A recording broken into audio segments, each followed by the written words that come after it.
Empezamos. Buenos días. Y Eugenia, cuando Ok. consideres, me voy a apagar la cámara. Ok. Bueno, buenos días, queridos estudiantes. Hemos visto que este semestre ha sido un poco atravesado y hemos tenido que improvisar bastante con la docencia y, bueno, ustedes saben, lo hemos suspendido. Pero comentando con el doctor Loría y viendo el montón de desinformación y el montón de información un poco falsa que está circulando, quisimos hacer este ejercicio porque probablemente ustedes, al ser estudiantes de microbiología, toda la familia y todo el mundo les esté preguntando cosas sobre este virus. Entonces, decidimos que les íbamos a dar esta charla. Esta charla es un poco general, es la charla que hemos estado dando a los distintos medios o lugares, tipo universidades y clínicas que nos han estado preguntando sobre el virus. Hoy, entonces, vamos a hablar sobre este virus que se llama el SARS-CoV-2, que ahora más adelante vamos a ver por qué se llama así, que se considera un virus no solo nuevo, o sea, emergente, sino que también zoonótico. ¿A qué se refiere esto? Ay, ya no pude seguir.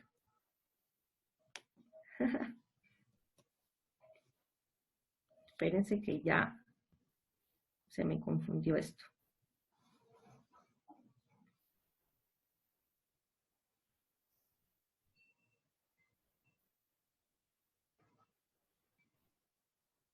Ok, ¿a qué se refiere esto? Bueno, ustedes saben que la zoonosis, o sea, zoo viene de animal y gnosis viene del griego enfermedad. Entonces son enfermedades que realmente surgieron de los animales. De la mayoría de las enfermedades emergentes, como lo vemos aquí, provienen de estos animales silvestres. O sea, se dice que entre un 72 y un 75% se consideran zoonóticas, o sea, que vienen de un animal silvestre. La particularidad de estas enfermedades emergentes es que hay un 44% que son virus y hay un 37% que son virus ARN. Ustedes en las primeras clases vieron que los virus ARN tienen una facilidad de mutación más fácil, o sea, una probabilidad de mutación más fácil que un virus ADN. Entonces son más fáciles que muten.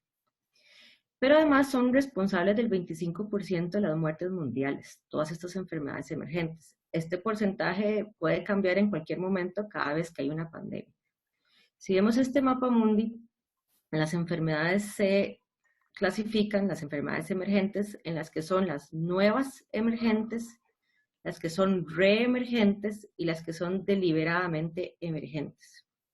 Entre las que son deliberadamente emergentes son las que se han estado usando, por ejemplo, para bioterrorismo, como el anthrax, que hubo un tiempo en que había una amenaza por anthrax y bioterrorismo.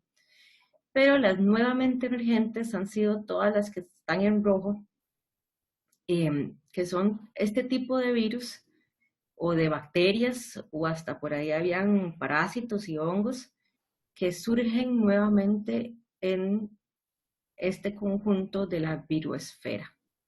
Hay otras enfermedades que son reemergentes, por ejemplo, cuando veamos la clase de dengue, vamos a ver que el dengue es una enfermedad que ya estaba en el continente americano y que por las campañas de fumigación eliminaron el mosquito y se eliminó la enfermedad, y cuando se reintrodujo el mosquito en los 90s, la enfermedad volvió a reemergir en la zona americana.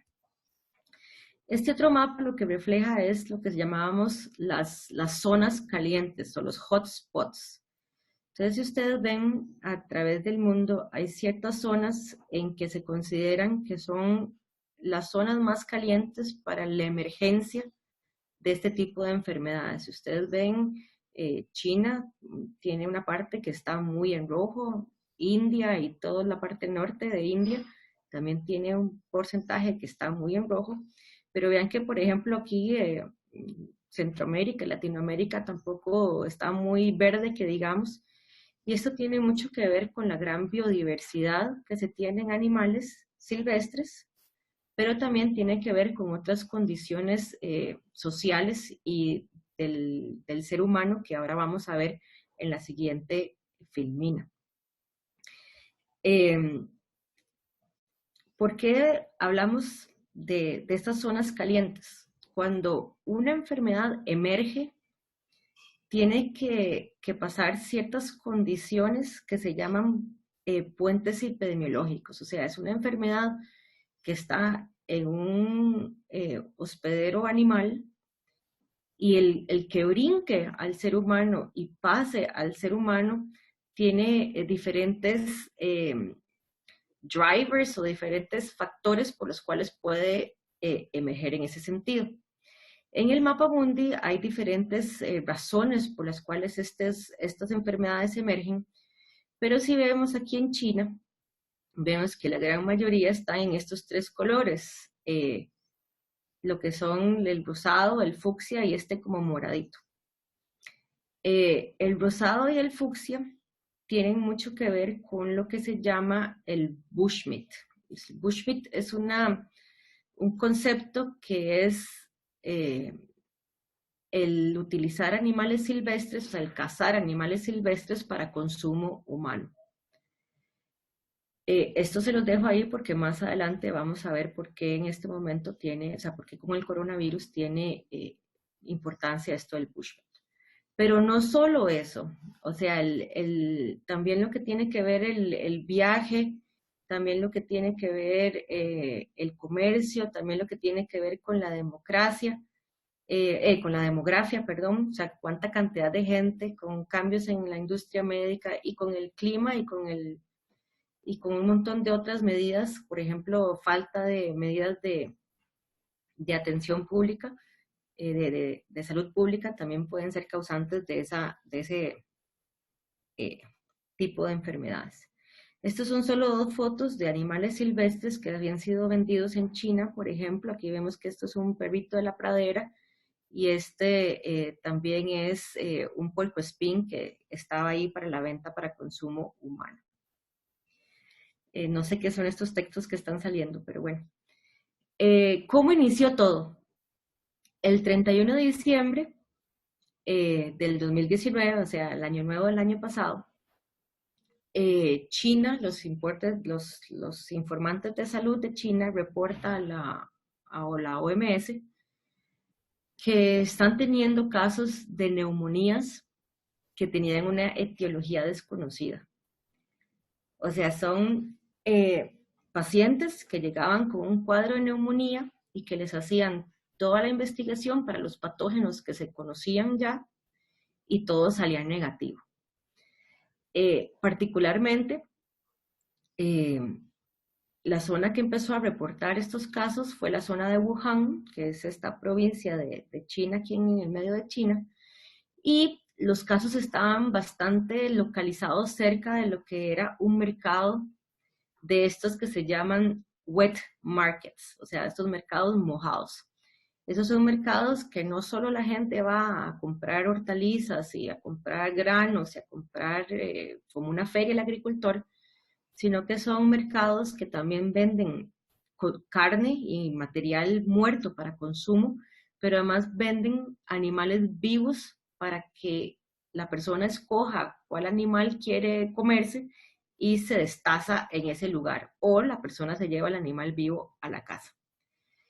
Sin embargo, desde antes del 31 de diciembre, que lo vemos aquí, ya habían reportes de estas neumonías y retrospectivamente en muestras que se habían recolectado con estos pacientes, se pudo determinar que había pacientes desde el 1 de diciembre y ahora un estudio nuevo dice que desde mitad de noviembre ya habían personas que tenían este virus.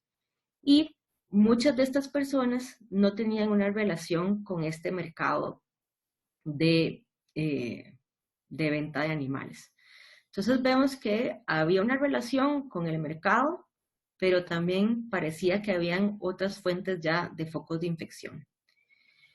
Vean que el 31 de diciembre fue el que se dio la alerta a nivel mundial, pero ya para el 11 de enero, a una velocidad extremadamente rápida, ya se tenía la información del genoma completo del virus, que ha sido un avance científico súper acelerado y ha tenido un montón de información súper nueva y súper rápido, en el sentido de que sale muchísima información que no es una información curada ni revisada por pares externos, y entonces sale mucha información que todavía no está 100% comprobada científicamente que es cierto. Independientemente de esto, teniendo el genoma completo, ya se podía saber, bueno, si es el genoma, ¿a qué pertenece? Entonces, con ese genoma se determinó, bueno, es un coronavirus. ¿Pero qué es un coronavirus? Los coronavirus son una familia grandes, de más de 1000 o 2000 ejemplares que se tienen ya identificados, más de 200 o 300, que se llaman coronavirus, porque cuando uno ve la estructura del virión tiene ciertas proteínas que se llaman espículas o spike en inglés, que cuando se toma una foto en microscopía electrónica, esto parece la corona del sol en un eclipse total. Y en español corona es la corona, ¿verdad? Por eso a los que hablan inglés les cuesta mucho entender por qué coronavirus. Ahora más adelante vamos a ver una foto de estos virus. Estos virus tienen una membrana. Ustedes se acuerdan de su clase de estructura que les dieron al principio del semestre. Tiene una membrana lipídica que está embebida con varias proteínas, la proteína del envelope o la envoltura, y las proteínas estas del spike, que además son los receptores virales. También consta de una nucleocápside que tiene su ARN unidos a una proteína, que es la proteína N, que también sirve para sistemas para la replicación. Esta proteína de la espícula ha sido muy estudiada porque, como les dije, es la proteína que es el receptor viral. Aparentemente, esta espícula mutó para ser súper buen receptor contra el receptor celular, que es el ACE2, que es un receptor que está encontrado en los pulmones. Entonces, por eso este virus es tan contagioso, o sea, la afinidad entre el receptor viral y el receptor celular es súper elevada. Los coronavirus en general tienen un origen zoonótico. Yo les decía que es una familia que tiene más de 1000 ejemplares y están clasificados en lo que son los alfa, los beta, los gamma y los delta coronavirus. Y si ustedes ven este gráfico, son virus que están circulando en murciélagos, en pájaros, hasta en ballenas, en cerdos y en diferentes animales silvestres. Pero esos coronavirus son exclusivos de esos animales silvestres. Han sido muy pocas veces que algunos coronavirus han logrado ese brinco o ese spillover hacia los seres humanos. Específicamente en los coronavirus, solo 7 de esos más de 1000 han logrado brincar la especie. De esos 7, tenemos 4 que son el NL63, el 229E, el OC43 y el HKU1, que se consideran los virus respiratorios coronavirus. Estos virus respiratorios son virus que circulan año a año y que causan de un 15 a un 30% de los cuadros de resfriado normal que tenemos todos. Aquí en Costa Rica circulan estos 4 coronavirus prácticamente todos los años y no causan una mortalidad tan elevada como los otros virus. Si ustedes ven el huésped original, que esto lo vamos a ver más adelante a profundidad, cuando llevemos las clases de emergentes, ven que de los 7 que han logrado, 1, 2, 3, 4 y el de ahora tienen un origen en murciélagos. Los murciélagos tienen unas características muy importantes con respecto a ser reservorios virales, y es porque, bueno, son mamíferos, o sea, se parecen mucho a nosotros. Además son muy longevos, pueden vivir hasta 30 años, pero además tienen un sistema inmune muy particular que los hace resistentes a las infecciones virales. Entonces los hace el perfecto reservorio. Muchas veces se ha necesitado un intermediario, un hospedero intermediario. Por ejemplo, han sido vacunos o han sido camellos en otros o civetas. En el coronavirus nuevo todavía no se sabe cuál es el reservorio intermediario, si lo hubo. Además de los 4 coronavirus respiratorios, tenemos 2 coronavirus y el de ahora, que se consideran los coronavirus pandémicos. En el 2002, también en China, en la provincia de Guangdong, surgió el SARS-CoV, que ahora se llama el SARS clásico o el SARS-1. Y en el 2012 o en el 2013, en Arabia Saudita, surgió el MERS, que se llama el Middle East Respiratory Syndrome Virus. Y este es el virus que causa un distrés respiratorio agudo, por el acrónimo en inglés. Este virus tiene un hospedero intermediario que son las civetas, y el reconocimiento de este hospedero intermediario duró entre 1 o 2 años después de que se identificó el brote. La particularidad que tiene este virus es que este virus también surgió en China, como les decía anteriormente. Entonces, ahora con el nuevo coronavirus, la gente lo que pensaba al principio era que era el resurgimiento o la reemergencia de este SARS que después del 2002 y el 2003 desapareció, o sea, no había una transmisión activa del virus. Con el nuevo coronavirus, que es el 7º, ya todos sabemos que a nivel global hay cualquier cantidad de infecciones. Esto le hice la actualización ayer a las 2 p.m., pero ya hoy ha aumentado los casos, y si ustedes ven, es un virus que se ha esparcido prácticamente por todo el mundo y ha causado una serie de muertes importantes, y por eso estamos en este momento con la alerta que está a nivel mundial de la severidad del virus.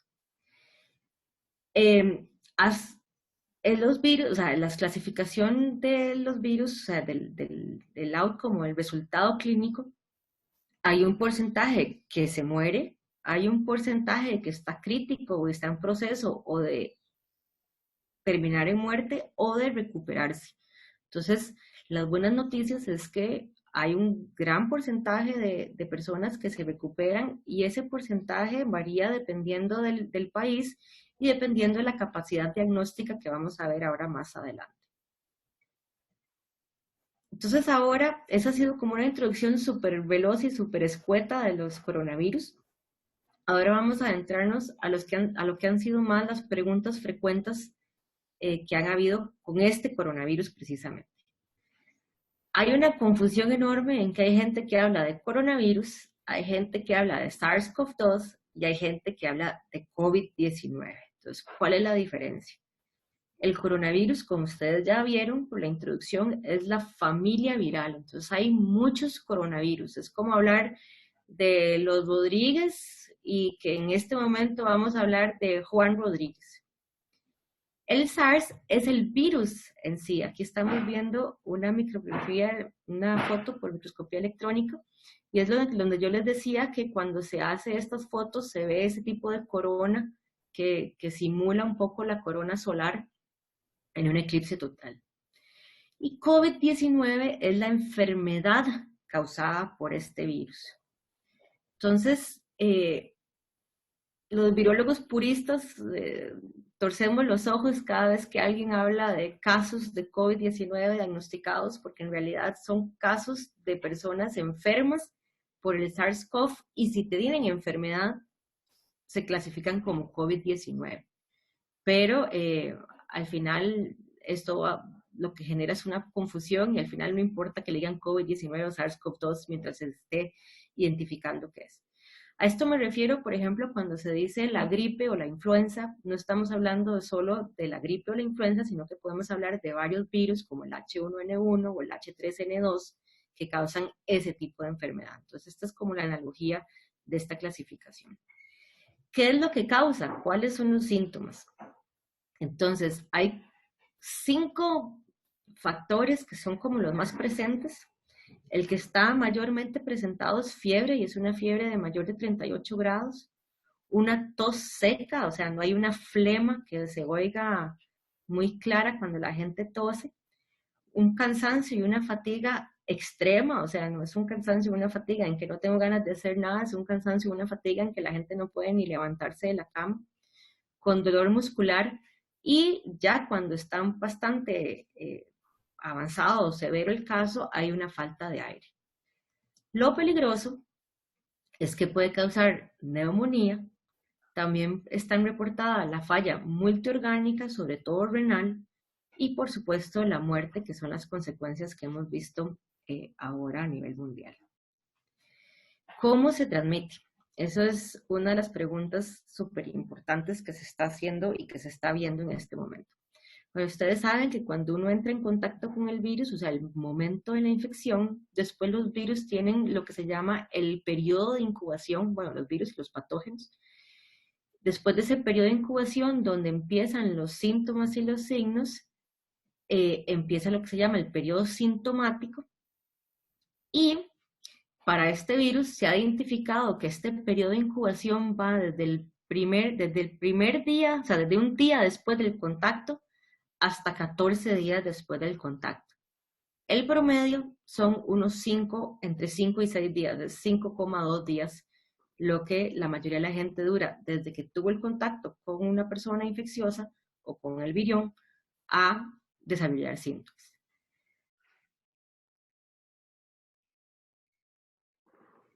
Entonces vamos a ver en las clases, cuando tengamos tiempo de dar las clases, que hay virus en que son infecciosos ya durante el periodo de incubación y también son infecciosos durante el periodo sintomático, o hay virus en que solo son transmisibles durante el periodo sintomático o solo durante el periodo de incubación. En este caso, el periodo infeccioso se dice que va desde los 4 días antes de presentar síntomas hasta los 8 o 9 días después de tener síntomas. Entonces es un periodo de infeccioso, o sea, de que una persona es infecciosa extremadamente largo, o sea, de unos 12 días. ¿Y cómo se transmite? Pues la mayoría de las formas de transmisión es por lo que decimos que son estas gotículas o estas gotas que tienen las partículas virales que se excretan del sistema respiratorio cuando uno estornuda. Esto es una foto de un estornudo, obviamente con fondo negro y un poco exagerado. Y ustedes ven que hay unas partículas que son muy grandes en diámetro, hay unas partículas un poco medianas y hay un poco de partículas un poco más pequeñas. Entonces, si vemos aquí, esas partículas grandes generalmente van hasta los 90 centímetros de cuando una persona estornuda. Esas partículas un poco más pequeñas van hasta al 1,5 metros, pero estas partículas pequeñas o más infecciosas que también se pueden producir al hablar y al respirar van del 1,5 y exageradamente hasta los 4,5 metros. Por eso es que ahora en las medidas de distanciamiento social se dice que usted tiene que estar por lo menos a 2 metros de distancia para que no a la persona infecciosa al hablar, al respirar o al toser o al estornudar no esté usted en esta área de infección.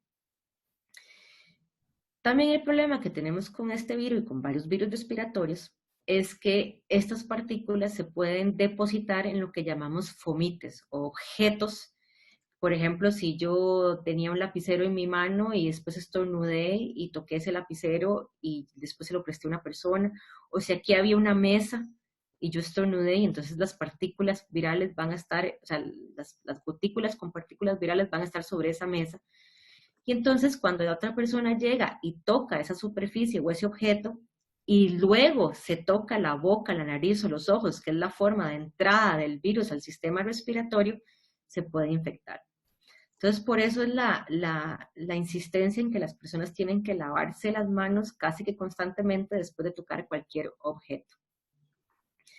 Aquí les pongo con signo de pregunta otro incógnita que se tiene con este virus, es si las heces son infecciosas. Esto se viene también extrapolado de otros coronavirus, sobre todo los coronavirus veterinarios, que causan procesos de diarrea por ejemplo, bovino. Todos los años hay brotes de coronavirus bovino, que es una diarrea y que se transmite por heces. Han habido estudios en que han determinado que las personas pueden excretar el virus hasta por 20 días, pero los estudios, por heces, pero los estudios son hechos con PCR, y ustedes ya deberían saber que hacer un PCR no es lo mismo que determinar que el virus es infeccioso. Entonces hubo un grupo que se encargó de tomar heces de diferentes pacientes y días después de inicio de los síntomas trató de aislar el virus y no pudieron determinar que ese virus era infeccioso. Entonces por eso todavía está en signo de pregunta si también se puede transmitir por una vía oral fecal. ¿Cuál fue su origen? Bueno, ustedes vieron que yo hablé de murciélagos, que esto y el otro, porque esa particularidad que tienen los murciélagos los han hecho, uy, ¿me están oyendo? Sí, porque me está diciendo que mi conexión es inestable. Sí. Supongo que sí. Ok. Los murciélagos tienen esta característica y de hecho hay una estadística que dice que por cada murciélago, o sea, por cada especie de murciélago hay al menos de 5 a 10 coronavirus específicos de ese murciélago. Entonces, cuando se sacó la información genética de este virus y si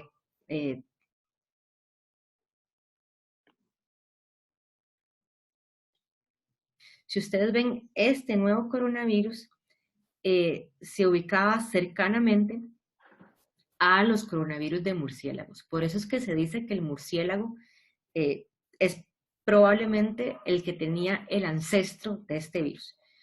Pero no es la ingesta de murciélagos. Ustedes a todos les llegó el video de personas asiáticas comiéndose la sopa de murciélago, o en África se comen las alas de murciélago fritas.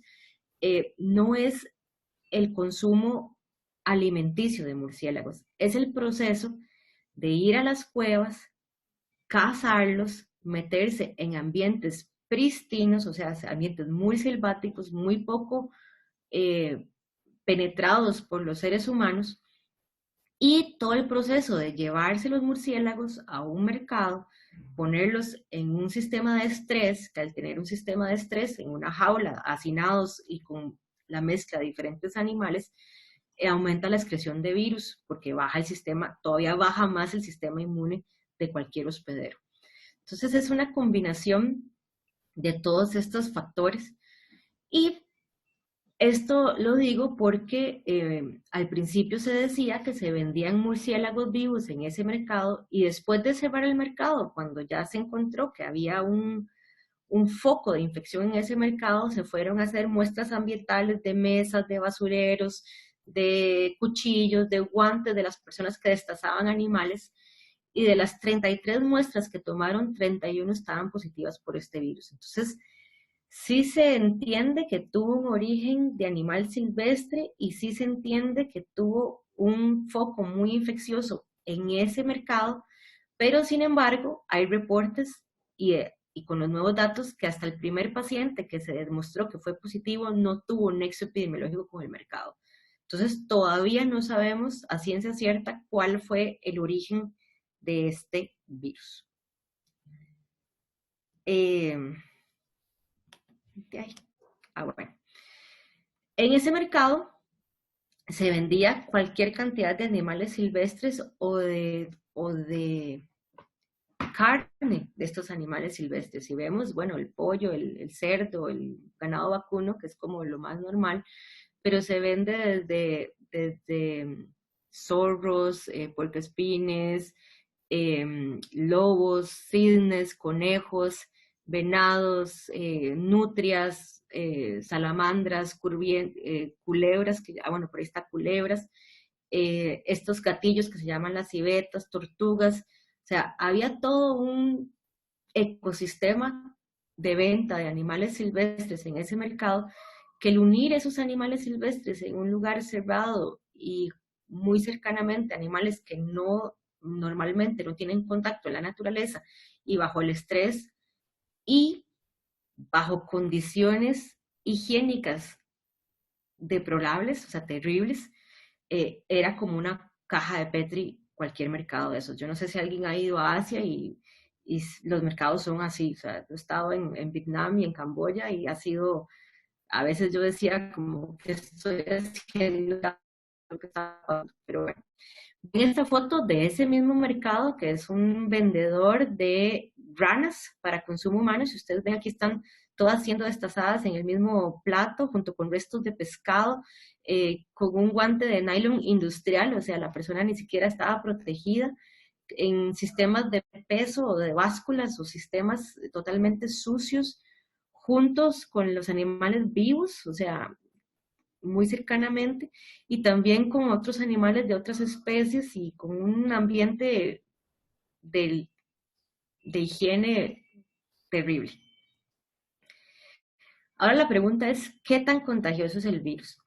Entonces, en la clase de patogénesis que no hemos llevado, les voy a hablar del concepto de pirámide o de iceberg de las infecciones virales.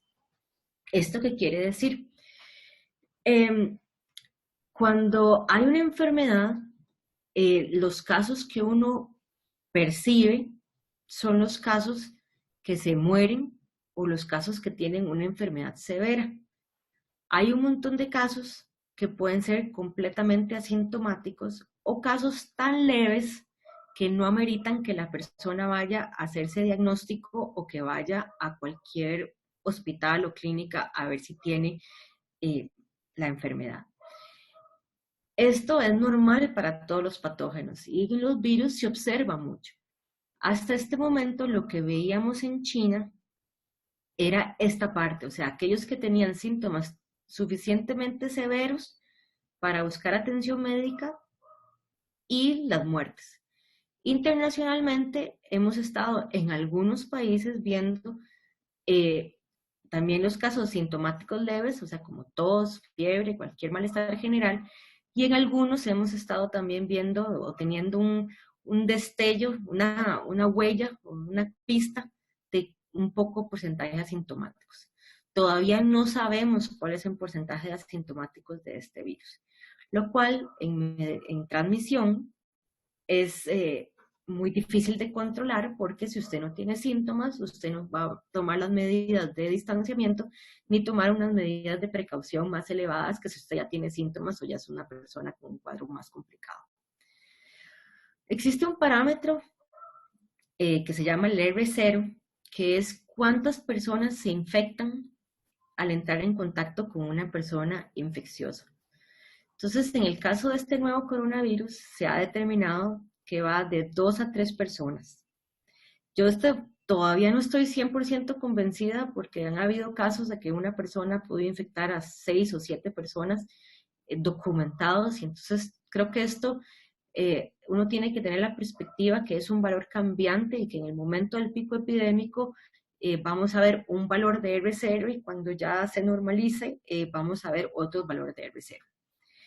Pero el virus que es más infeccioso en el sentido de contacto con un sintomático es el sarampión. El sarampión se dice que hay por una persona infecciosa se pueden llegar a infectar de 11 a 18 personas con el virus. Esto obviamente lo hemos logrado disminuir con la vacunación del sarampión. Entonces vean que al compararlo, por ejemplo, con una gripe es un poquito menor, es de 1 a 2. Entonces, esto también lo ha hecho que el virus sea un poquito más contagioso. Y yéndose a lo que es la virología molecular, lo que yo les explicaba del receptor, el receptor mutó a una forma en que es sumamente pegajoso con el receptor celular. Entonces, es un poco más efectiva la infección en los pulmones. Ahora la pregunta que siempre le hacen a uno, ¿qué tan mortal es el virus? Estos son los datos de China, del inicio del brote que se dio en enero, en febrero y a finales de marzo. Si ustedes ven, lo estratificaron por edad y a ellos no tuvieron muchos pacientes menores de 10 años, ahora sí en otros países se han reportado, pero en la muerte, o sea, el porcentaje de muerte en estas personas menores de 50 o menores de 60 es una mortalidad relativamente baja con respecto a la mortalidad que se tiene en personas mayores de 60. Vean que en mayores de 80 llega a un 14 y creo que los datos de Italia están como por 16, 17%. Entonces, ¿qué tan mortal es el virus? Tiene uno que decir, depende de la edad y eso también depende de factores de riesgo. Se han determinado 3 factores de riesgo principales: la diabetes, la hipertensión y los problemas respiratorios crónicos, o sea, un EPOC, un asma crónica mal controlada o una persona fumadora también es un buen momento para dejar de fumar. Problemas cardíacos, malignidades y ciertos cánceres también están relacionados. Entonces, si comparamos la tasa de mortalidad con otros virus, por ejemplo con el influenza, la tasa de mortalidad de la influenza estacional es de 1.1%. Pero al infectarse tanta gente, se muere mucha gente por año. O sea, de un año normal por influenza se muere entre 400,000 y 500,000 personas. Con esto, ya tener una tasa de mortalidad de 1% significa que se van a morir 10 veces más que influenza. Entonces, es relativo la tasa de mortalidad. Cuando doy esta charla siempre pregunto cuál es el virus que tiene la tasa de mortalidad más alta, porque todos hemos visto todas esas películas de ciencia ficción y todos estos virus mortales hemorrágicos que nos van a matar. Y se habla que, por ejemplo, que el ébola, que el Marburg, que son estos virus hemorrágicos, tienen una tasa de mortalidad de un 30-60%. Pero el virus más mortal es el virus de la rabia, el virus que cuando usted se infecta y no tiene las medidas de prevención a tiempo antes de presentar los síntomas, tiene de un 95 a un 100% de probabilidad de morirse. Entonces, esta mortalidad casi que se pensó que entonces la gente joven o los adultos jóvenes no tenían ningún peligro de presentar la enfermedad. Pero si ustedes, bueno, esto me faltó decirles, la enfermedad se divide en que el 80% tiene una enfermedad leve, o sea, que lo que tiene es un malestar, un resfriado, el 15% presenta grave, o sea, que necesita atención médica o estar en cama 1 o 2 semanas, y el 5% es crítico. Y este 5% es el que queremos que no sea un 5% al mismo tiempo. O sea, eso es lo que estamos tratando de hacer en este momento con las medidas de distanciamiento social, en que no es lo mismo un 5% de 100 personas a un 5% de 100,000 personas. Y eso es el fin de todas estas medidas que estamos tomando. Sin embargo, cuando uno ve la distribución de personas positivas, son los adultos jóvenes, o sea, los menores de 60, los que tienen mayor porcentaje de positividad acumulada. Entonces, esto es sumamente complicado porque estamos hablando que las personas jóvenes, adultos jóvenes, que yo me alegro porque los de menores de 50 estamos entre esos adultos jóvenes, son los que están positivos y son los que están también infectando a un porcentaje que es menor o sea, un grupo etario que es menor en cuanto a infección, pero mayor en mortalidad o en complicaciones. Entonces, por eso también las medidas de que si usted tiene un adulto mayor, trate de no contactarlo si tiene síntomas, y si no tiene síntomas también porque, como les decía, no se sabe el porcentaje de asintomáticos de este virus. ¿Cómo se diagnostica? Y esta es una de las preguntas que los microbiólogos nos están haciendo bastante. Bueno, la muestra que se toma es un hisopado nasofaríngeo, es una muestra que es un poco incómoda. En niños se ha recomendado el lavado bronquialveolar, eso es que se echa una solución y se hace un lavado y después se vuelve a aspirar, y entonces ahí está el material. Pero cuando veamos las clases de diagnóstico, ustedes van a aprender que de nada sirve hacer diagnóstico con una muestra que está mal tomada. ¿Y a qué me refiero mal tomada? Lo que necesitamos en este caso son células con virus. Entonces, si yo meto el hisopo y nada más hago así como un cariñito con el hisopo, es muy poco probable que yo me traiga una buena cantidad de células para poder hacer un diagnóstico. Yo necesito una toma de muestra que es bastante invasora y bastante complicada, y que se dice que la gente va a tener una incomodidad al tomarse esta muestra. La muestra tiene que ser tomada además con un hisopo de un material especial que se llama dacrón o viscosa o nylon, que esto es un material que para el diagnóstico viral es fundamental. O sea, no es cualquier hisopo, no son esos hisopos de madera con punta de algodón, porque el virus se queda amarrado en ese, o sea, las células y los virus se quedan amarrados en las fibras de algodón, y entonces el diagnóstico puede dar un falso negativo. Muy importante es que la muestra se recomienda tomar de los 3 a los primeros 5 días de inicio de los síntomas. Y ahora les voy a enseñar un gráfico. Bueno, me voy a volver al gráfico anterior, porque durante la fase asintomática o la fase de incubación, puede ser que ustedes no tengan una suficiente cantidad de virus aún, y entonces la muestra la prueba me puede dar un falso negativo, no porque la persona sea negativa al virus, sino porque la persona aún no tiene suficiente virus. Lo mismo es si tomo la muestra a más de 6, 7 días de síntomas, cuando el virus ya fue controlado por el sistema inmune y ya no hay virus. Lo que hay es una patología causada por el sistema inmune que se llama inmunopatología, que lo íbamos a ver en la clase de inmunología y patogénesis. Entonces, el momento de la toma de muestra y la calidad de la muestra es fundamental para un buen diagnóstico. Además, esta muestra se tiene que poner en lo que se llama un medio de transporte viral, que es un medio como que le da cierta estabilidad a la muestra, mientras el transporte y la temperatura es la adecuada para llegar al laboratorio para poder hacer el diagnóstico.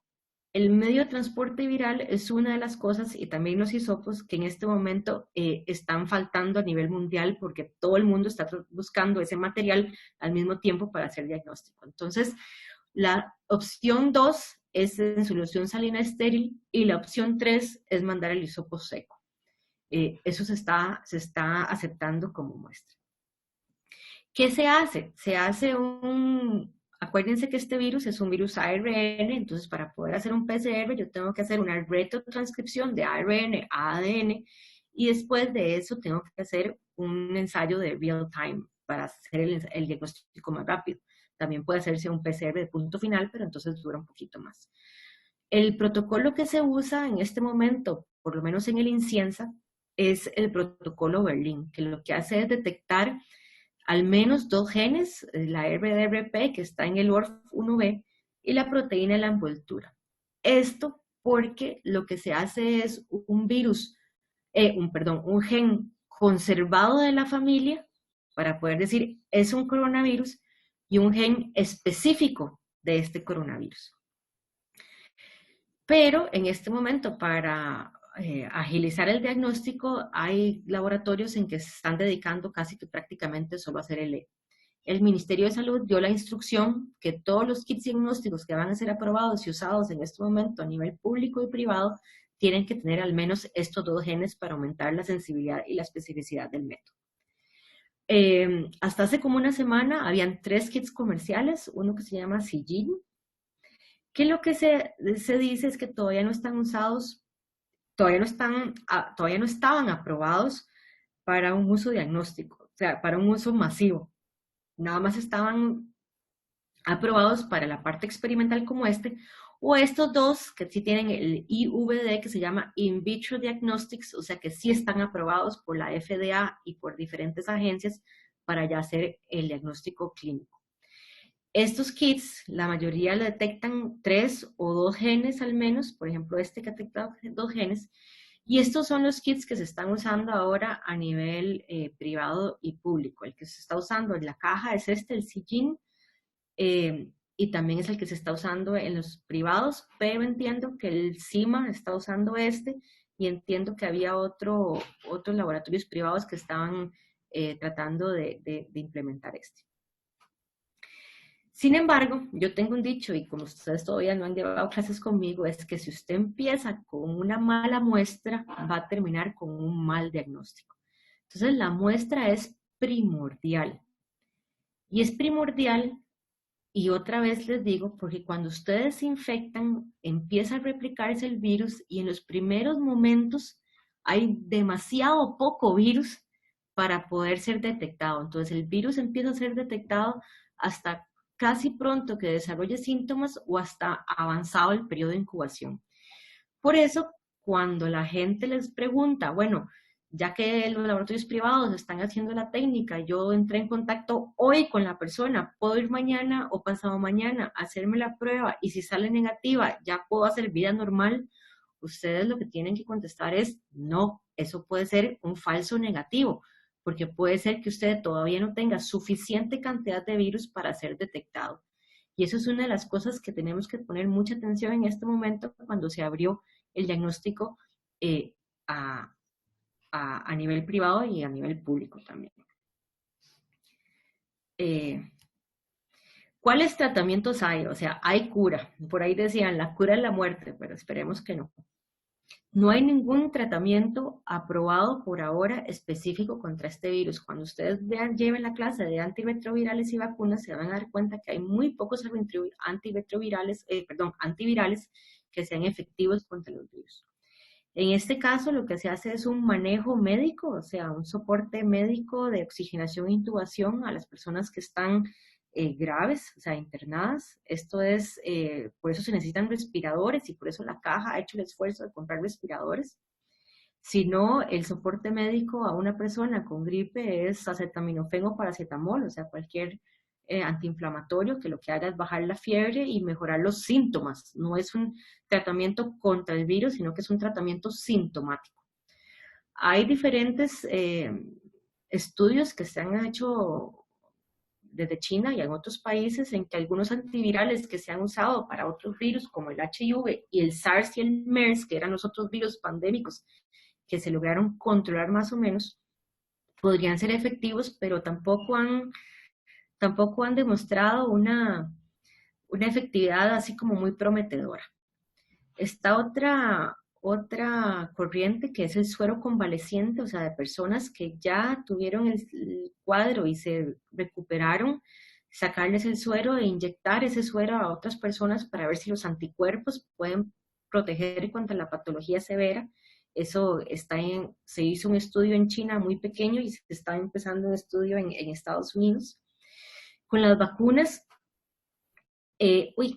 con las vacunas se ha tratado de aprovechar las plataformas que ya ahí venían avanzadas para las vacunas contra los otros coronavirus, como el SARS y el MERS, o algunas vacunas a nivel veterinario que sí son efectivas, pero ustedes saben que esto requiere tiempo, o sea, requiere un análisis preclínico y un análisis clínico de las diferentes fases de estudio, y en el momento creo que la primera, o sea, las dos primeras, que es el candidato de China y el candidato de Estados Unidos, está apenas en la fase primera clínica, que es el uso en pacientes, en voluntarios sanos, a ver si hay una toxicidad. También salió otro estudio con la cloroquina y la hidroxicloroquina, que son agentes antimaláricos, y este estudio, a pesar de ser prometedor, ha sido muy cuestionado. Sin embargo, se considera que podría utilizarse y eso vamos a verlo con el transcurso del cuadro, si funciona o no. Pero mucho de la patología en realidad es causada por una respuesta inmune exacerbada, o sea, es una inmunopatología, hay una desregulación del sistema inmune en los pacientes graves, o sea, en los pacientes que están hospitalizados, donde se ve un aumento de la IL-6, un aumento de la IL-1, se ven una linfopenia severa, se ve una desregulación entre los macrófagos y los neutrófilos. Entonces, se ha propuesto el uso de inmunomoduladores en casos más severos y en ciertos pacientes y en ciertos lugares los han hecho, pero todo esto es totalmente experimental, o sea, todavía no se sabe. También ustedes tienen que entender que este virus surgió en diciembre, o sea, tenemos conocimiento de diciembre, enero, febrero y marzo, lo que llevamos de marzo de este virus, lo cual todavía hay muchas interrogantes y todavía hay muchos espacios vacíos que no se sabe cómo va a resultar el asunto. Otra de las preguntas que se hacen mucho es ¿a qué temperatura se muere el virus? O sea, yo creo que esta pregunta está un poco mal planteada. Lo que se refiere es que sí es cierto que en climas cálidos o tropicales se va a evitar la transmisión. Sobre todo porque había gente y políticos que decían que, bueno, que ya ahorita viene el verano en el hemisferio norte, entonces ya no va a haber una transmisión tan sostenida del virus. Y esto se hace por una extrapolación de datos que se han hecho para el virus influenza, o sea, para el virus de la gripe. El primer factor es un factor del comportamiento social de nosotros, o sea, si hay, nosotros lo vemos aquí en Costa Rica los virus respiratorios tienen un pico cuando empiezan las lluvias.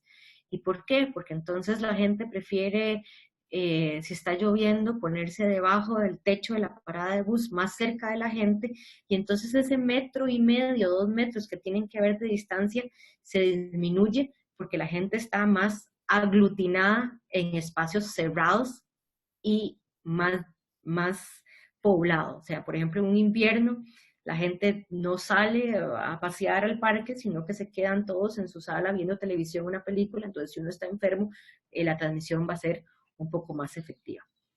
El otro factor es que a una temperatura baja y a una humedad relativa baja, o sea, en invierno como en Estados Unidos, o sea, una temperatura menor de 10 grados y una humedad relativa baja, o sea, un ambiente seco, el movimiento ciliar de los pulmones que se usa para expulsar partículas que entran a nuestro sistema respiratorio se ve disminuido. Entonces, esto quiere decir que cualquier partícula, cualquier gotícula, tiene una mayor probabilidad de quedarse en ese ambiente e infectar al sistema respiratorio. El tercer factor es una temperatura alta y una humedad relativa alta, o sea, el trópico, el verano. ¿Y esto por qué?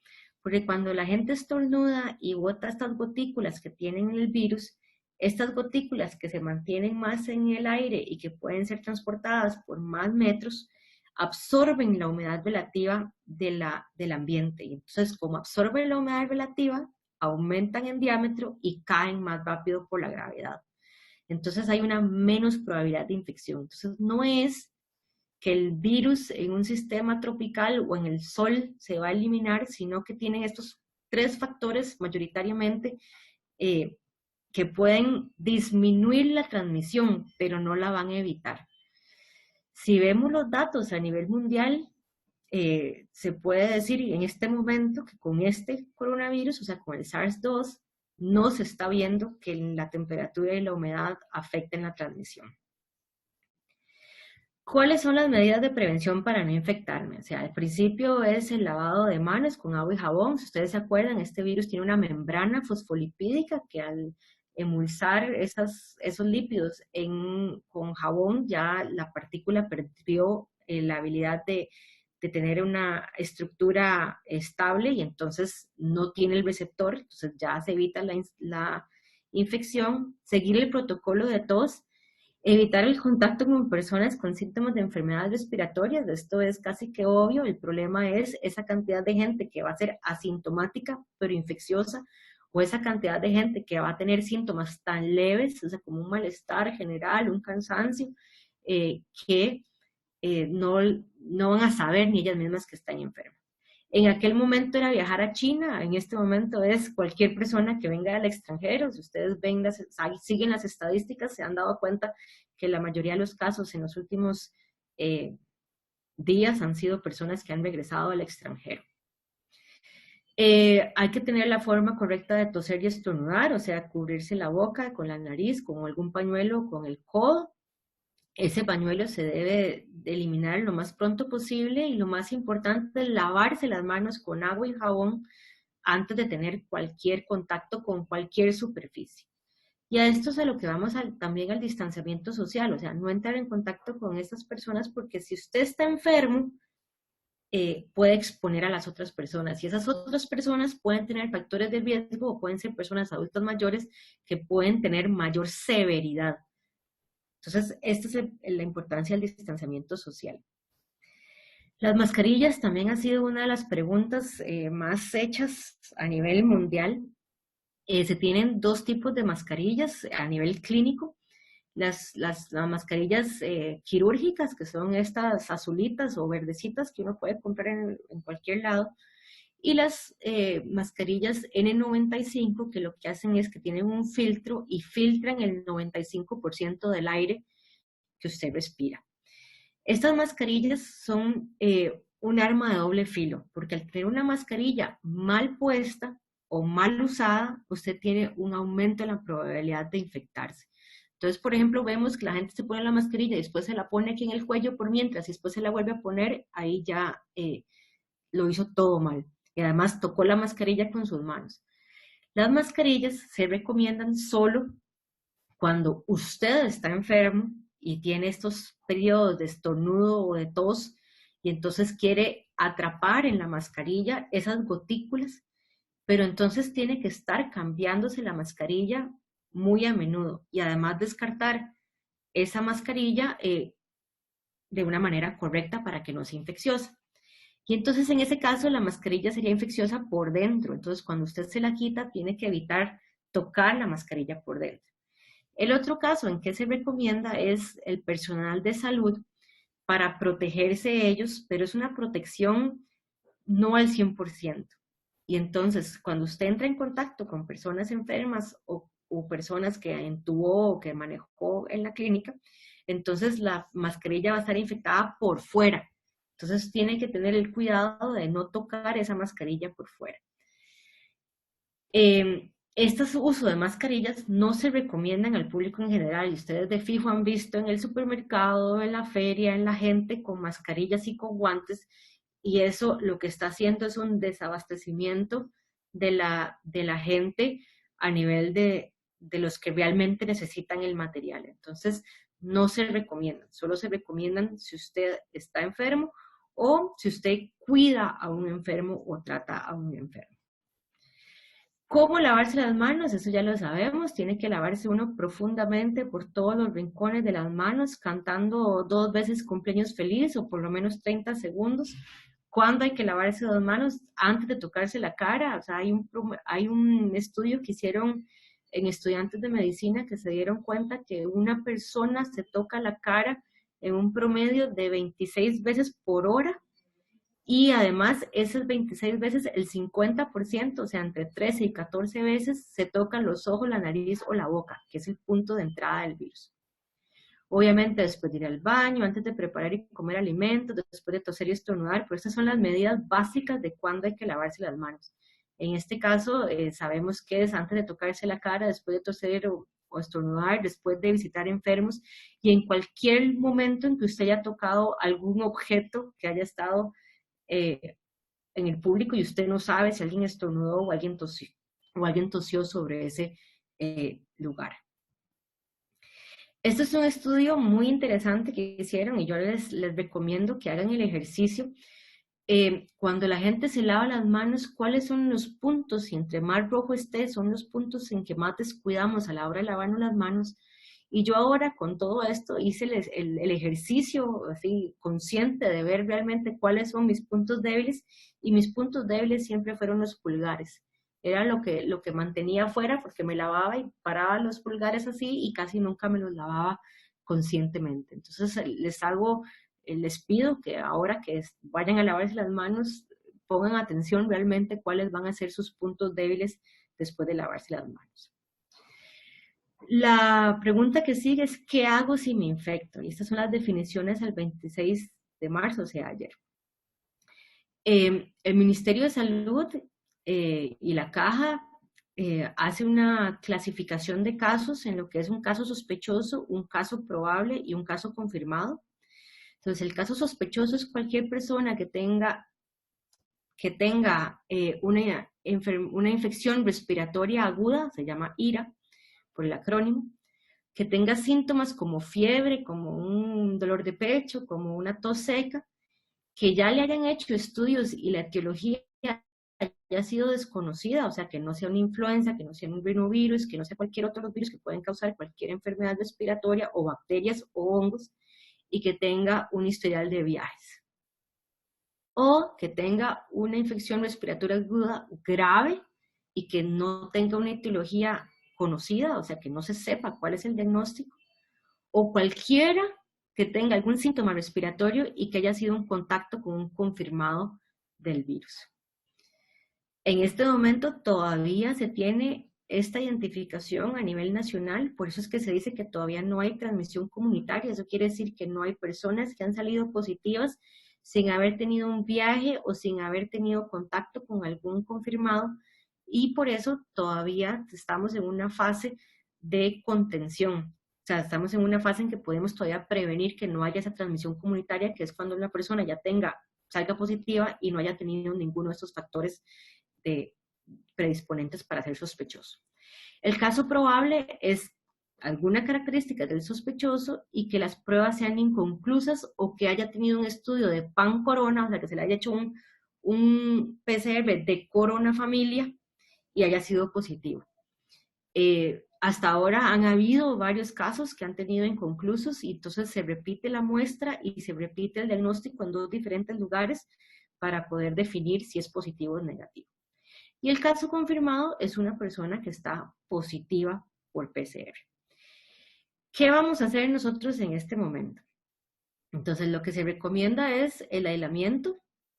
Si usted está bien de salud, en caso domiciliar, o sea, si no tiene una insuficiencia respiratoria y no pueda respirar, lo mejor es quedarse en la casa. Solo si se complica es ir al centro de salud, no ir a trabajar, no ir a estudiar, no hacer vida normal. Y esto es muy difícil, por lo que les decía, va a haber muchas personas que van a tener una sintomatología leve o que van a ser asintomáticas.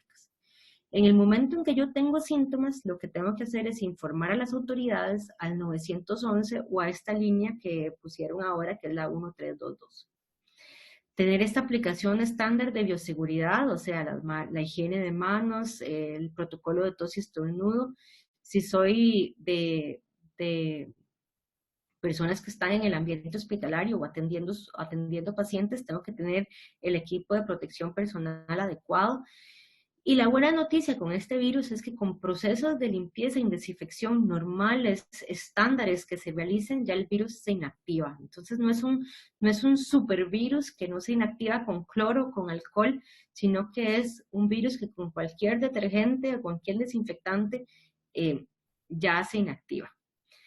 Si ya tengo que hacer otro tipo de procedimientos, que en nuestros casos como microbiólogos no entramos a eso, que es como por ejemplo intubación o ya un contacto más, donde haya más aerosoles, tengo que tener otras precauciones adicionales, como es esta pantalla que están usando.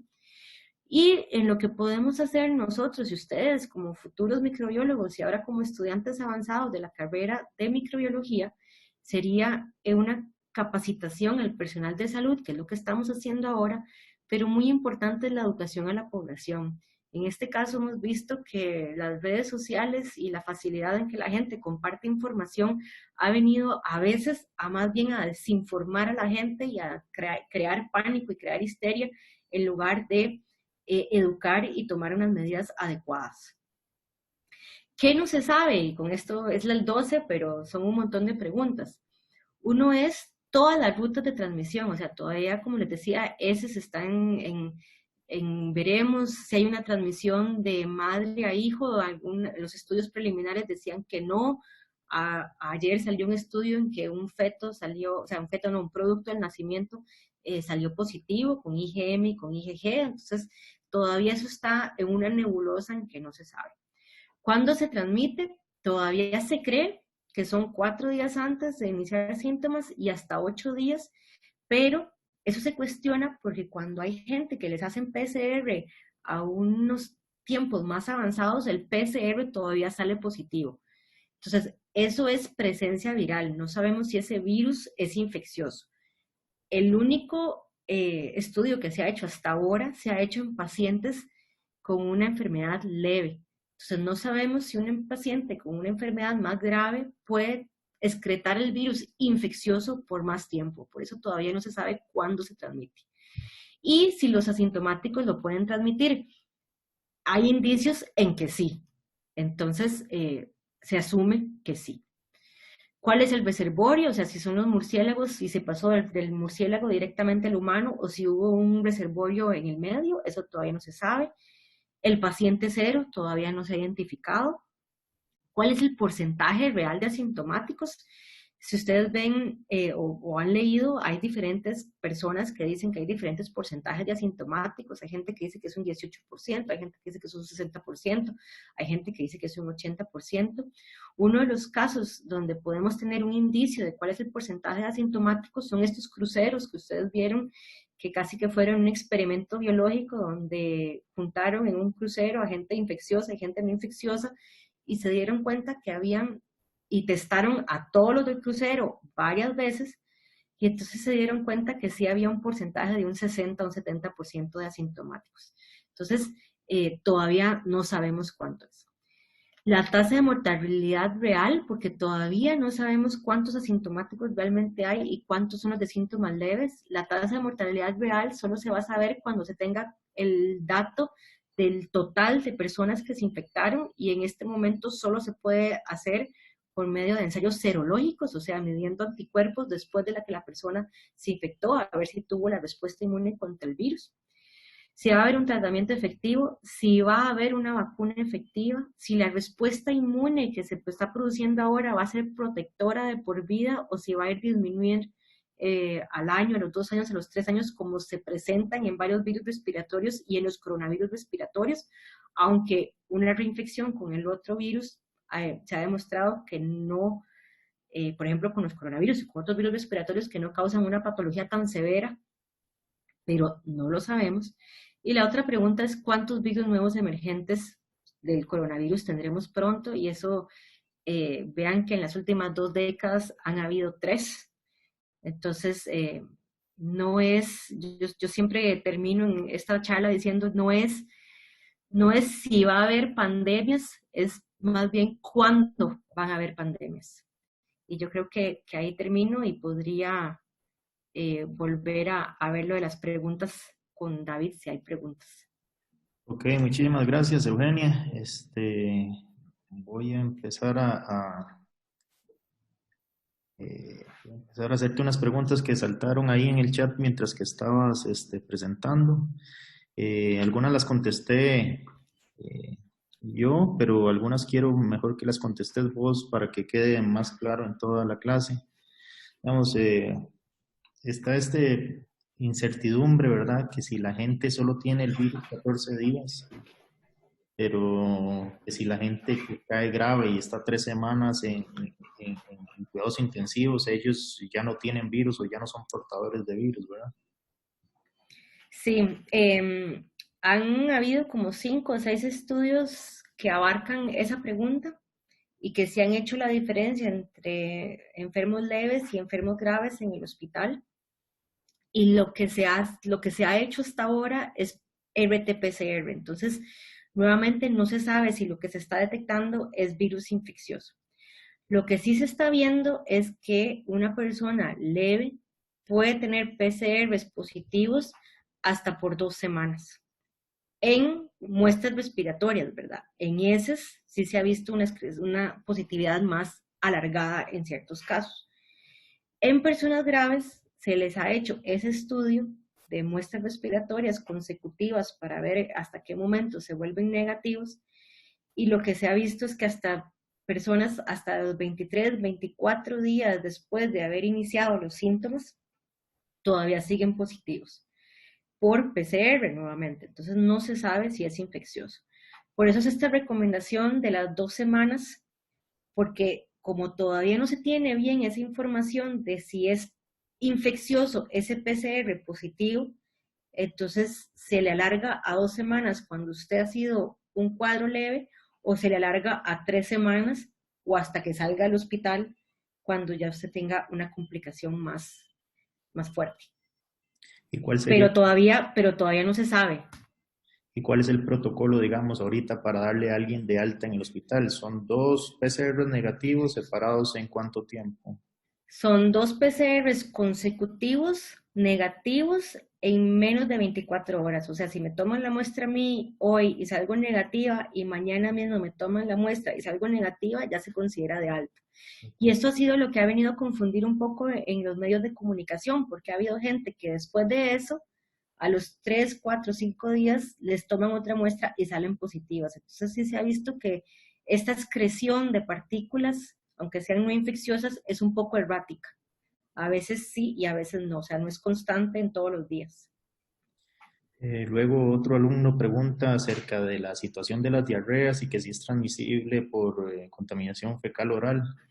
Yo recuerdo que con SARS hubo un caso de unas infecciones por transmisión fecal oral, pero que eran, digamos, la minoría, fue nada más algo como anecdótico que sucedió. No sé qué sabes vos con respecto a esto.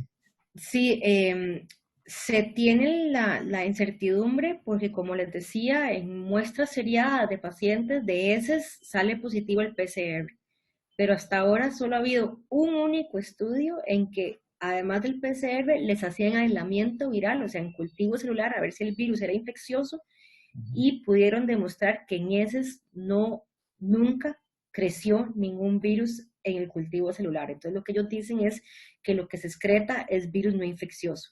Pero como les digo, es un único estudio con, creo que fueron 10 pacientes y todos los 10 pacientes eran leves, o sea, ninguno estaba complicado. Entonces, habría que repetir este estudio en los pacientes que ya tienen un cuadro más severo. Además, otro de los hallazgos que se ha hecho es que el tener síntomas gastrointestinales, o sea, tipo diarrea, es un mal pronóstico a nivel respiratorio. Entonces, como les digo, el estudio fue hecho en pacientes leves en que no tenían una diarrea. No sabemos cómo va a ser en pacientes complicados que sí tienen la manifestación diarreica. Ok. Para ver. Bueno, María José preguntaba que si las ventas de los mercados mojados en China son ventas ilegales sin permisos de los ministerios de salud.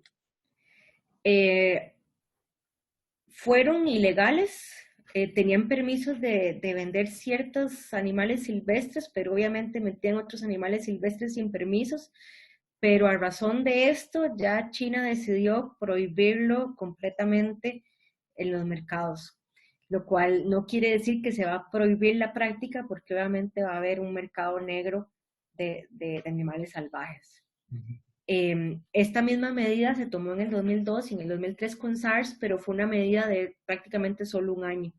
Y ahora con este nuevo surgimiento o emergencia del virus, la comunidad internacional y la misma gente del CDC chino pidió que ya fuera una prohibición total y constante.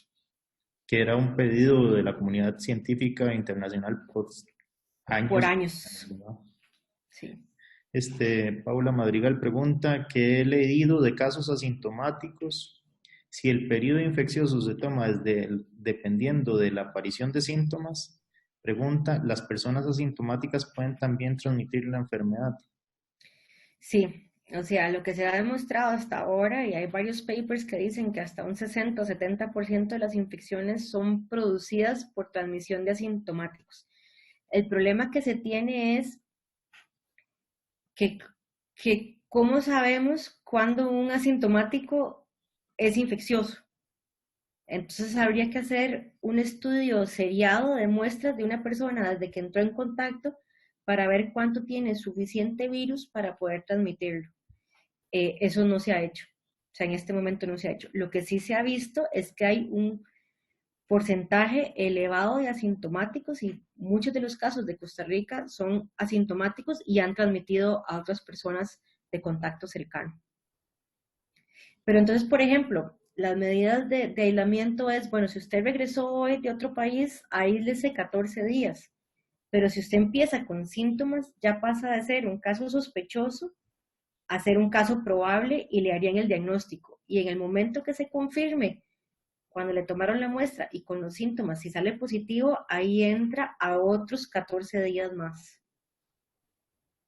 Entonces es un periodo muy largo y laboralmente es complicado. Andrea Valles pregunta que si hay algún signo o síntoma de la conjuntiva del ojo. Sí, hubo un reporte, pero es casi que anecdótico, de gente que ha tenido inyecciones en en la conjuntiva, o sea, ojos rojos, pero como les digo, eso todavía a un nivel de más casos no se ha estudiado, igual que lo de perder el sentido del olfato y perder el sentido del gusto, eso ha sido como unas observaciones que han hecho varios médicos o varios pacientes, pero todavía no se ha hecho un estudio con muchos pacientes para ver qué tan probable es que sea un signo característico. Ana María pregunta si una persona se puede contagiar más de una vez. Sí, esa es una de las preguntas que se ha hecho mucho y lo que se ve por ahora es que después de la infección usted o los pacientes levantan una respuesta inmune y que esa respuesta inmune en modelos animales de primates y de macacos han hecho otra vez que les ponen otra vez el virus y no se vuelven a infectar. Entonces, después de la infección en un periodo de corto cercano, se ha demostrado que no hay reinfecciones. Pero la pregunta es si esa respuesta inmune es protectora en largos periodos, porque en otros coronavirus y en el SARS-1 se ve que esa respuesta inmune iba bajando con el tiempo y a los 2, 3 años después de haber sido infectado, ya la respuesta inmune es casi nula. Y hubo un estudio en los 90 súper interesante en que tuvieron 15 voluntarios con uno de los coronavirus respiratorios de los normales en que tuvieron 15 voluntarios, se dejaron infectar por el 229E, les tomaron todas las medidas de respuesta inmune y al año los volvieron a llamar y les volvieron a decir que si estaban dispuestos a reinfectarse con el virus y casi el 80% se reinfectó con el mismo virus, pero no desarrollaban una patología de resfriado. Entonces, la respuesta de que si uno se puede reinfectar en este momento es muy pronto y todavía no lo sabemos. No encuentro la pregunta, pero recuerdo que lo que preguntaban era que quién toma la muestra, si es el microbiólogo, si es el técnico, si es el médico o quién está autorizado para tomar la muestra. Están autorizados para tomar la muestra los técnicos de laboratorio, obviamente con todas las medidas de precaución y con todo el implemento de, de protección personal, que eso es una de las críticas que se tiene a nivel periférico, que tal vez haya todos esos recursos a nivel central, pero no lo tenemos, por ejemplo, en la clínica no sé, de San Vito, por decir un ejemplo.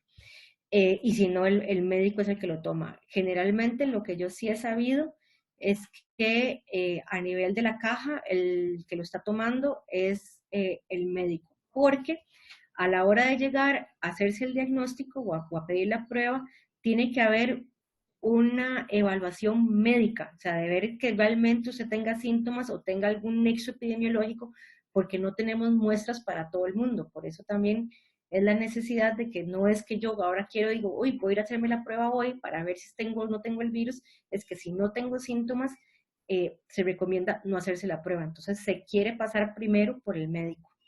Ujú. Daniela Rojas pregunta que si nosotros consideramos que la forma en la que esto va a terminar definitivamente, no digamos ahorita temporalmente, es cuando ya alcancemos inmunidad de rebaño, ¿verdad? Si es que las medidas consideran que se deban tomar para prolongar la curva de manera que no afecte terriblemente la economía del país. Sí, bueno, eso es lo que se cree que podría pasar en que llegue un momento en que ya tantas personas se infecten a que se llegue a tener una inmunología en la población de rebaño y se proteja, pero eso no va a querer decir que no vamos a tener casos aislados de infecciones todos los años, que es un poco lo que sucede con los otros coronavirus y con los influenza y con otros virus respiratorios. O sea, este virus se ha dispersado y ha sido tan alarmista porque ninguno de nosotros tenemos nada de respuesta inmune contra este virus.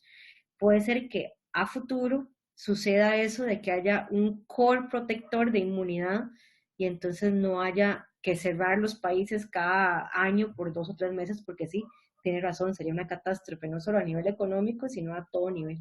Ujú. Y para finalizar, no sé si alguien tiene alguna otra pregunta, pero el decano de la facultad que se unió a la charla pregunta, ¿cuáles posibles aportes podemos hacer desde las universidades públicas, como la producción de sueros hiperinmunes, pruebas diagnósticas rápidas con tamizaje o serología, aislamiento y secuenciación del virus? Ok, desde la U pública, o sea, yo sé que, por ejemplo, han habido contactos con el Clomiro para ver si pueden hacer sueros hiperinmunes o algún tipo de suero antiinmune. Las pruebas diagnósticas rápidas de tamizaje son un poco complicadas de realizar porque a pesar de que tendríamos tecnología y ideas, el conceptualizar y ya ponerlo en acción es sumamente complicado porque el virus es un virus de alta bioseguridad. O sea, por ejemplo, nosotros no podríamos hacer aislamiento porque el virus es de la bioseguridad del laboratorio 3. Entonces, en la universidad no podría aplicar el aislamiento y para hacer una prueba rápida se necesita tener el virus. Lo otro es que varias facultades como ingeniería han hecho eh, diseños de protectores, hay los de física y matemática han hecho modelajes matemáticos, hay unas personas que están haciendo respiradores, o sea, la universidad está ahí un poco presente y lo que hace falta es financiamiento, o sea, ninguna facultad, ni ninguna escuela, ni ningún centro de investigación puede de la nada empezar a aportar sin tener financiamiento. Valeria Cordero pregunta si una persona ya infectada vuelve a entrar en contacto con nuevas partículas virales, por ejemplo, por las mascarillas, luego de haber tosido, en ese caso los periodos de incubación se van a extender. No sé si me explico. O sea, yo No, me imagino que es una superinfección, digamos. Si usted está infectado, sí puede tener una superinfección. la superinfección que se ha reportado muchas veces en los cuadros severos es una superinfección bacteriana Sí, por bueno. Streptococcus pneumoniae. O sea, no se ha visto una superinfección por el mismo virus. Eso todavía no lo he visto reportado. Y le apuesto que la cantidad de partícula viral que va a haber en la contaminación es insignificante con la cantidad de partícula que usted está produciendo en su propio cuerpo. Claro. Preguntan también, ¿ustedes esperan que en Costa Rica que sí lleguemos a tener una transmisión comunitaria que requiera de cuarentena obligatoria? Mm, Eso es una pregunta muy difícil. Yo me temo que sí, que por ahora no la estamos viendo, tal vez por esa presentación de cuadros leves, pero sí puedo pensar que mucha gente regresó de países antes de que se hiciera el seguimiento a cualquier persona que regresó y que tal vez pudieron haber unos focos de transmisión comunitaria. Lo que hemos tenido suerte es que no hemos podido identificar ese foco porque no han habido personas que se han enfermado gravemente, o sea, que lleguen al hospital o que lleguen a diagnóstico. Ujú. Yo quisiera ser positiva y creer que no hay transmisión comunitaria, pero a lo infeccioso y lo contagioso y lo vulnerables y lo susceptibles que somos, cuesta creer lo que no lo haya. Ujú.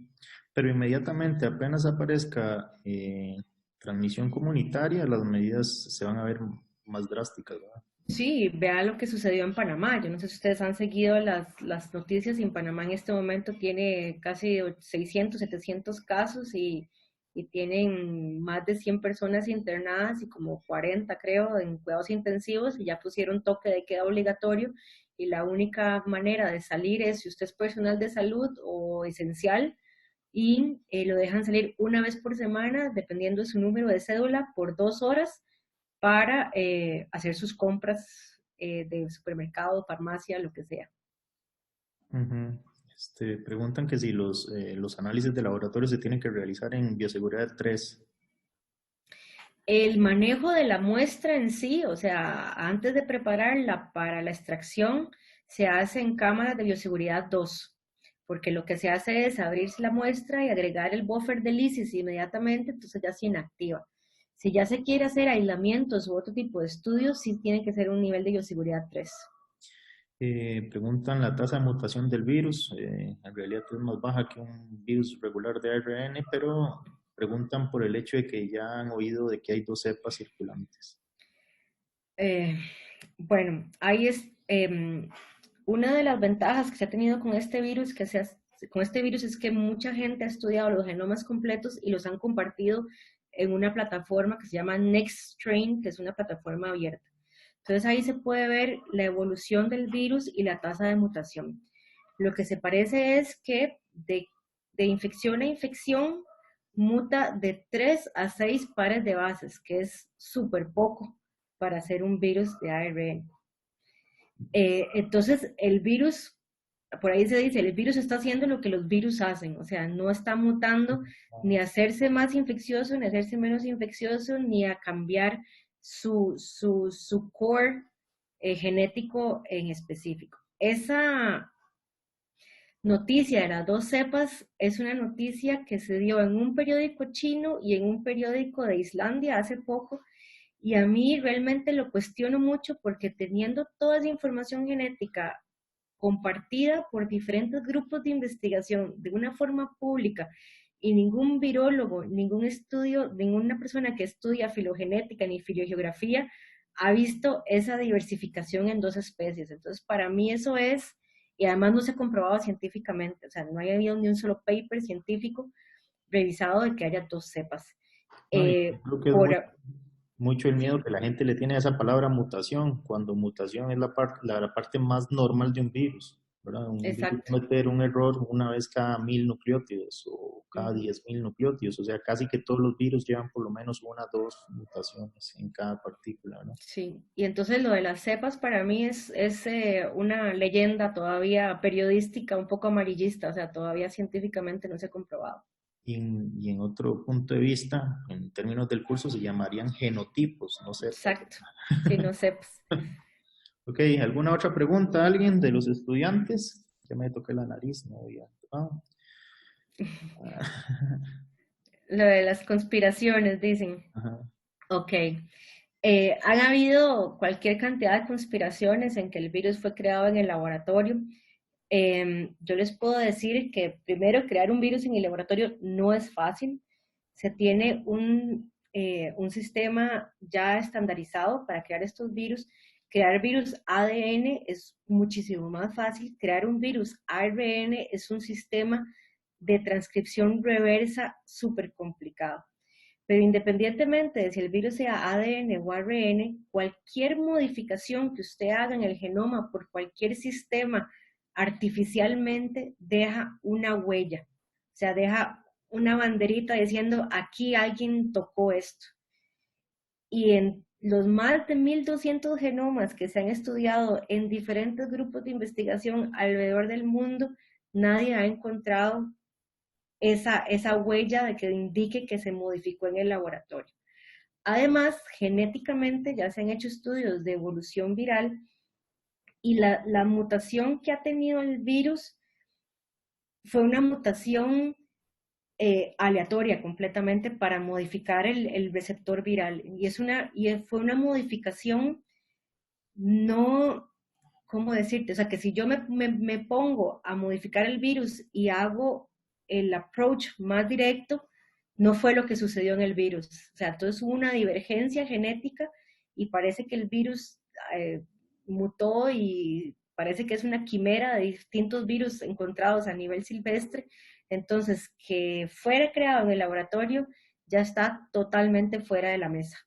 Yo creo que el argumento más válido es que desde hace 10 años se viene reportando que esos virus que están listos para brincar al humano están en la naturaleza, que están en esos murciélagos en grandes cantidades. Se les decía, va a brincar, va a brincar, va a brincar, va a brincar, y brincó y ahora resulta que fue hecho en el laboratorio. O sea, no tiene... Sí, no eh, tiene lógica. Además, por ejemplo, yo les puedo contar que nosotros hicimos un proyecto de investigación en el 2012 y 13 con los murciélagos de Costa Rica para buscar coronavirus de murciélagos y encontramos coronavirus de murciélagos. Lo que no se sabe es si tienen el potencial para pegar ese brinco. Vean que en la familia son un montón de virus y de todos esos virus, solo 7 han logrado pegar ese brinco hacia el ser humano.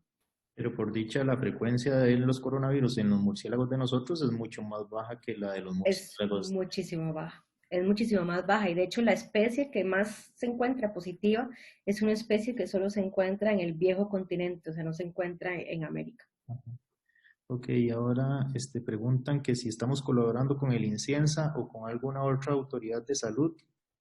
Muchas gracias por la clase. Sí, yo estoy cooperando con el Ministerio de Salud en cuanto a los lineamientos de definiciones y de diagnóstico y estamos cooperando para ver cómo se puede mejorar y diversificar, o sea, no diversificar, o sea, mandar el diagnóstico de una forma segura pero efectiva a la periferia, o sea, descentralizar el diagnóstico. Entonces sí estamos colaborando con el INCIENSA. Es un poco difícil, nosotros tenemos varias colaboraciones con el INCIENSA, pero el INCIENSA es un instituto en que cuesta eh, colaborar con ellos, pero sí estamos sobre la mesa diciendo, bueno, aquí estamos y estamos apoyando en cualquier momento. Ujú. Entonces ahora preguntan por la patogénesis, que siendo el sistema inmune el que causa la patogénesis, eh, eh, ¿por qué entonces más bien se ven más afectados los adultos mayores que tienen un sistema inmune menos activo? Es una excelente pregunta. No, pero digamos, ahí la respuesta yo creo que es que todo el mundo se enferma y todo el mundo se pone grave, ¿verdad? En todos los O estratos, menos sea, los menores de 18 años. Pero el uh-huh, problema es que el adulto mayor tiene problemas para recuperar el daño, ¿verdad? sí. Entonces, recuperar el pulmón de un adulto mayor o un paciente diabético descompensado o con alguna otra patología de fondo, le cuesta más recuperar esa función fisiológica del pulmón. Sí, esa sería la respuesta que tenemos por ahora. Ujú. ¿Algo más? Ahí preguntan sobre saturación de muestras. En este momento, al principio sí hubo una saturación de muestras y un déficit de kits diagnósticos. Ahora ya con la apertura a varios hospitales y la automatización en varios hospitales grandes ya llegan como unas 200, 300 muestras por día y se están analizando prácticamente todas al mismo día. El problema es la logística de que la muestra llegue, porque por ejemplo, si el paciente está, no sé, en Punta Arenas, entonces hay que esperar que se le tome, que la ambulancia llegue al país, no sé cuándo, al hospital central. Y el otro problema que se tiene es, una vez que está positivo, se disparan un montón de mecanismos para aislar y controlar a esa persona. Entonces, eso es lo que se está tomando el tiempo, es la logística. Ujú, No tanto el diagnóstico en sí, sino es la logística. ujú. Entonces, Listo. listo. Yo creo que muchas gracias, doctora. Estuvo muy, Mucho muy gusto. buena la charla. Y creo que así vamos a seguir haciendo las clases del curso, ¿verdad? Aparentemente. ¿Verdad? Cualquier cosa, si los estudiantes tienen alguna recomendación acerca de la virtualidad de las clases, nos las hacen llegar por correo electrónico a través de mediación. Esta clase se grabó y seguramente la estamos subiendo en alguna de las plataformas virtuales que tiene la Universidad de Costa Rica. Muchas gracias. Gracias. Y ahora a ver cómo dejo de grabar. Ahí donde dice record, hay un stop. Stop recording.